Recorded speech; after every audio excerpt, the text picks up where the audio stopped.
শুকরিয়া আলহামদুলিল্লাহ, এটা আল্লাহ ছাড়া সম্ভব না। আমাদের আল্লাহ পাক যদি আমাদের সাথে হয়েছে, এই জন্য আমরা জিততে পারছি। আপনি যদি দেখেন সামনে ইন্ডিয়া ম্যাচের সাথে আমরা কিন্তু অত ভালো খেলিও নাই, তাও কিন্তু আমরা জিতছি।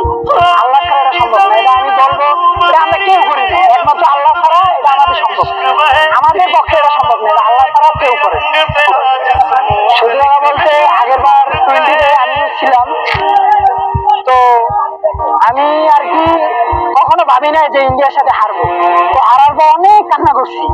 তো কান্না করার পর একবার চিন্তা করছি যে এত কান্না করে লাভ কি, আমার আল্লাহর সাথে যদি আমি কান্না করি অবশ্যই আমরা চ্যাম্পিয়ন হবো একদিন। বাট আজকে হচ্ছে যে চ্যাম্পিয়ন, আলহামদুলিল্লাহ, সত্যি কথা আমি ভাবতে পারতেছি যে আমরা সত্যি কথা বলতে মানে আমি আজকে মাঠে নামার পর মানে আমি চিন্তা করছিলাম আমি যে টপ স্কোরার হবো, এটা আমার চিন্তাই ছিল, চিন্তার বাইরে ছিল একদমই।